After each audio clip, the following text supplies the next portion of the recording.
Hey everybody, it's Billy from Performance Unlimited, back with another tip to help you love the way you look, feel, and live. Today's an exciting day because we are kickstarting a series called Exercises You Should Probably Be Doing. Here's the truth.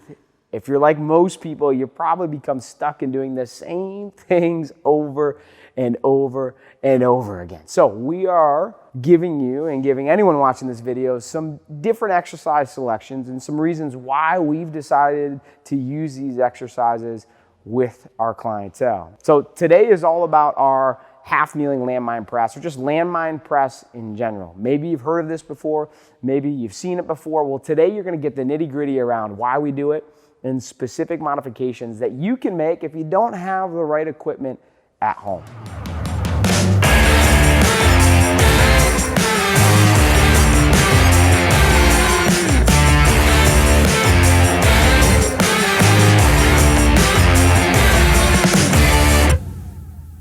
So before I dive deep into it, you're probably asking yourself, if you haven't seen a landmine press before, Billy, what is it, right? I gotta know what it is before I can have an understanding of why I should be doing it. So lucky for you, I have everything I need right here. So landmine press is an alternative that we use for actually pressing overhead. So let me just show you what this looks like. And we talked about this idea of like a half kneeling position. That's just the position I'm in here.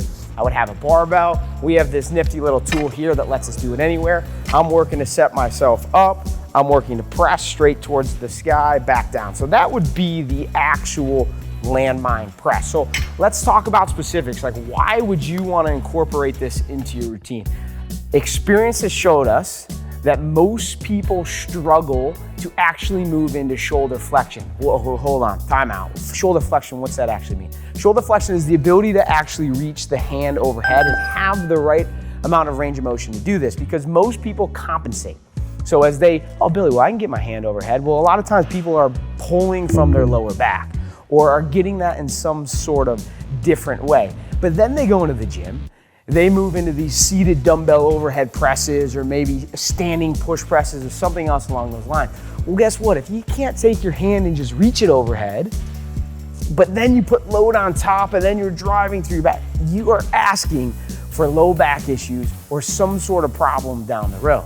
So let's check back in with our landmine press. The beautiful thing is we are actually working at a 45-degree angle. So as I press overhead, it's not a straight press overhead. So I don't need that amount or that ability to get my hand straight towards the sky. It's much, much, much, much, much more shoulder friendly. Second layer of that, it gives us an opportunity to challenge people from a stability standpoint. We're talking all the time with our clients about this idea of a stacked position, of being able to center their hips or pelvis with like their rib cage, right? To get those stacked properly, to be able to maintain this. Well, in this position, I have a one side pressing activity. I can't let my body and everything begin to fall. I gotta have the core stability, the core strength to be able to lock that in and then still be able to press overhead. So I call this bang for your buck. I'm getting a lot of bang for my buck with a simple exercise here. So the question is, why should you care about the landmine press? Why is this something you should begin to incorporate? A couple things. One, we talked about the benefits of still letting you, from a workout standpoint, do some pressing activities, but in a much more shoulder-friendly way. Building some of that, what we call pressing strength, which is a key piece of what we do in here. Second piece is, do you ever grab anything up above your head? Are you ever taking plates out of the, where we want to build strength in some of those reaching motion. So if you're doing any of that from your day to day, you need this type of strength in there. The third reason why we often incorporate this in is, again, what I mentioned, bang for your buck. We're getting all these different stabilizing muscles having to help keep you locked in as you press overhead. This is doing anything with your hands, with your legs, and having to be able to again, create the stability, maintain posture as you're doing other activities. So really those are the three main reasons we incorporate this in with clients that we're seeing here day to day. So let's talk about how we actually do this. What are some of the key coaching pieces so that you can do this effectively and correctly? First, obviously, I have myself set up in this half kneeling position. Now, a couple things to be aware of. I think this is where some people go wrong. They get super far away. I think that puts a lot of stress on the elbow and potentially in the forearm. Or they get super close underneath, and that just puts you in a weird spot. There's not a perfect angle, but it's kind of this balance. You'll see my arm or elbows out at this 45-degree angle. This is just off of my shoulder. From here, half kneeling position, you gotta be able to lock this in. So we talk about a little bit of a posterior tilt or a little bit of tuck of the hips, talk about pushing the knee down in the ground. So now I'm locked in, I'm stable through there. Nice tall posture, I am pressing straight up towards the sky. You see me have this hand here because I'm using this for feedback and awareness so I don't go here, right? Because that's where people want to drive that from. So I'm just using this feedback to, okay, keep some tension in the abdominals or in the abs as I press straight towards the sky, back down. Finally, thumb is on this barbell because you'll see some people that do it like this. All the tension's going on the wrist. Thumb in, neutral wrist, pressing to the sky, back down, pressing up, back down. So now that I've hit rep 20 here of this video, let's talk about ways that you can modify this if you don't have our equipment that we have. Now, barbell is one of the requirements that you would need to be able to hit this landmine.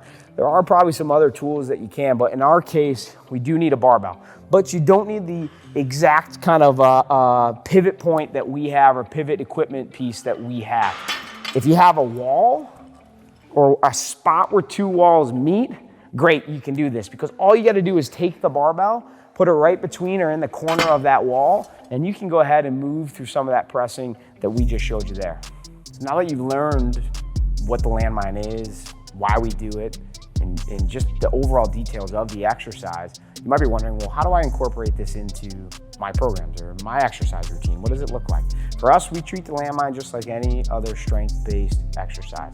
You may be wondering, okay, well then how many reps? What kind of weight should I use? Sets? What does that all look like? Well, there's a video right here that you can click and we'll link to how to determine your workout sets and reps, how to build your workout. I think you can follow something as simple as that to be able to go through this. But remember, this is a little different than maybe some of your big strength moves. Like you don't wanna just throw a ton of weight on and load this up as much as you can. There's so much more going on here. And I think the technique and the positions is such a critical piece to doing this correctly.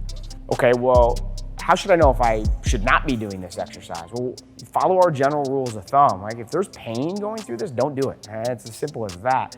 But some of the other things are, again, if you have issues even just raising your hand, or we had an example earlier of the shoulder flexion test, if you have pain going through that, this probably isn't the exercise for you right now. There's probably some other things we'd start you with to then lead yourself into that. So in closing, that's all we got for the Landmine Press. You guys are equipped with the knowledge that you need to integrate it into your workout routine. But if you want more information, or maybe you have some other exercises that you'd like to see us dive deep into, leave a comment below. You might just see it on our next video. We look forward to seeing you guys back here. Take care.